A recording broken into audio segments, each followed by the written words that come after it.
The news just came just as you would expect. In a post on Truth Social. This is a very long Truth Social post. And halfway down a long rambling screed, basically about Democrats, Donald Trump announced tonight that he has signed the bill to release the Epstein files into law. And as much as Trump wants to make it seem like this was his secret three-dimensional chess plan all along, the fact of the matter is this is a failure for him. Trump completely failed at his repeated attempts to make this story go away. By a million times he tried to make it go away. He fought this so hard and for so long. And tonight he did something that he really did not want to do. And to really understand how we arrived at this moment, to really understand the corner he has backed himself into, I just want to go back for a moment to where this all started. Because it was less than 5 weeks into Trump's second term when Trump's newly appointed Attorney General, Pam Bondi, went on Fox News and said this. One of the things that you alluded to, and this is something Donald Trump has talked about, the DOJ may be releasing the list of Jeffrey Epstein's clients. Will that really happen? It's sitting on my desk right now to review. I mean, that was February 21st. And Pam Bondi, without any prompting from Democrats or Epstein survivors, it seemed, told the world that she had the list of Jeffrey Epstein's clients, that it was sitting on her desk. And those comments got MAGA pretty excited. I mean, after all, they had made the releasing of the Epstein files a core demand of their entire movement. And now Pam Bondi was saying, I've got them. Get ready, everyone. I'm going to release them. I'm reviewing them on my desk. Now, here's where it gets hairy for the Attorney General. Because within a week of that surprise announcement, Pam Bondi was scrambling to release something, anything that she could call the Epstein files. And that was how we got to this magical moment. Pam Bondi gathering a bunch of MAGA internet celebrities in Washington and handing them big old binders labeled Epstein files, phase 1. And once again, the MAGA movement let themselves get super, super excited. I mean, finally, they were going to see what was in the Epstein files. It was all in the big binders. It all seemed so official. That wasn't until they actually opened those binders. The Attorney General, you recall last night, called it breaking news. She promised that we would get the Epstein files today, and while that turned out technically to be true, what we've seen so far, critics have argued tonight, really hasn't lived up to the dramatic billing. Now, we began the day with somewhat high expectation, having seen some influencers with so-called Epstein file folders. But that began to fizzle just a bit because we really didn't get a lot of new information. Ouch. And it wasn't just Fox News who was caught off guard by the announcement. I mean, ABC News reported at the time, quote, Bondi and her team did not inform White House officials in advance that she planned to distribute the binders. And the move ruffled feathers among those closest to President Donald Trump. Why? Well, probably because she made a huge thing out of something they did not want to be a huge thing. And so Pam Bondi tried to just put the whole thing to bed. She released a 2-page memo declaring that despite her own public pronouncement, there was no client list, there was no one else to charge in relation to Epstein's crimes, and that no further disclosure of any Epstein files was warranted. All of which she was trying to end this, but all of that stoked more outrage from Trump's base and from everyone who wanted these files released. And it just increased the spotlight on the calls to release the files. It helped prompt the investigation spurred by House Democrats. The public campaign by Epstein survivors got a lot more warranted attention. The bipartisan discharge petition happened. Trump scrambled then to try and stop that, all of which culminated in last night's overwhelming vote to order these files released. And now, after suffering that massive defeat, Trump's last line of defense on this issue seems to now be once again Pam Bondi. I mean, according to the bill that we were waiting for Donald Trump to sign, the Attorney General can continue to withhold any Epstein files that are part of an ongoing investigation, which is a very normal thing, except it depends on who is applying that standard. And until recently, there were no ongoing investigations in this case. They closed them. But last week, Donald Trump, perhaps when he saw the writing on the wall here, he suddenly demanded that his Attorney General open a new investigation into several Democrats with known ties to Jeffrey Epstein. And even though Pam Bondi had just confidently declared in that 2-page memo that there was no one left to investigate, It took her just 217 minutes to be exact from when Trump made that public demand to announce that actually she would open a new investigation after all. And today, Pam Bondi was asked about that very sudden reversal. Madam Attorney General, the DOJ statement earlier this year saying that the files would not release mentioned the fact that the review of the documents and the evidence did not suggest that any additional investigation of third parties was warranted. What changed since then that you launched this investigation? Information that has come for information. There's information that new information, additional information. Information, new information, so much information. Did I mention the information?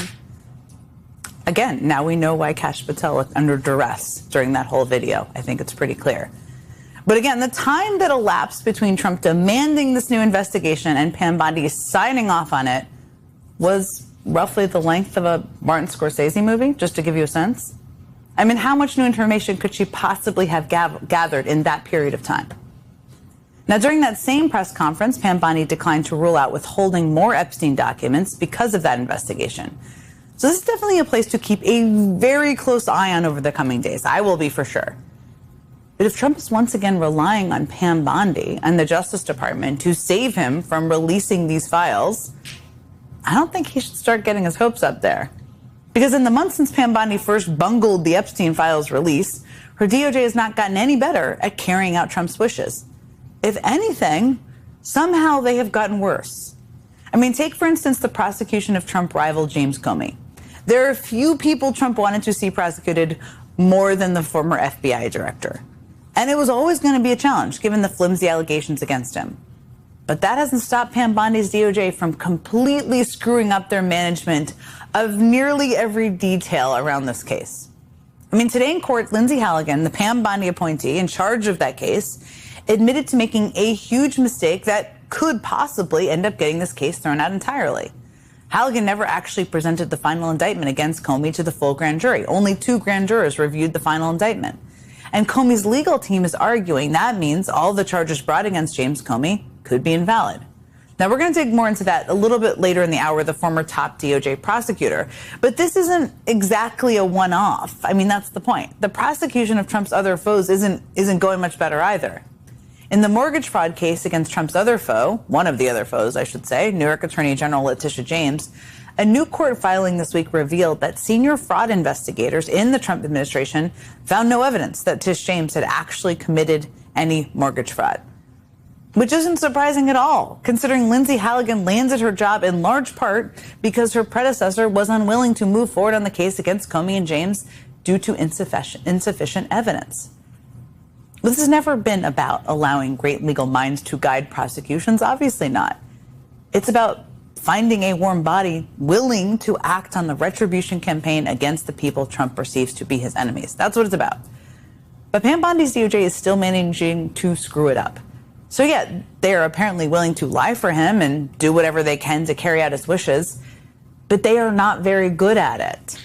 And right now, they're kind of all Trump's got. Because frankly, he's running out of political allies at a faster pace than we have ever seen before. I mean, just yesterday, every single Republican in Congress, except one, Clay Higgins, I'm looking at you, voted against him on releasing the Epstein files. Marjorie Taylor Greene, once one of his closest allies in Congress, has now been publicly castigating him. She did yesterday, too. Over in the Senate, Trump ally John Thune is resisting Trump's demand to get rid of the filibuster. And Trump isn't just losing reliable buddies here in Washington. Let's go around the country, shall we? I mean, in Indiana, Republicans in the state legislature just rejected Trump's months-long lobbying campaign to try and redraw that state's congressional maps. In Texas, Republicans are trying to defend their gerrymandered maps by throwing Trump's Justice Department under the bus.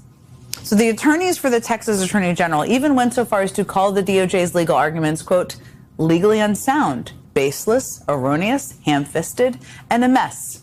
How do you really feel? I mean, everywhere you look, there are members of Trump's own party waking up and realizing that being a supplicant comes with a lot of headaches and very few perks. Even Trump's allies in the manosphere are turning on him. this is the end of the Trump administration. This is the beginning of the lame duck presidency.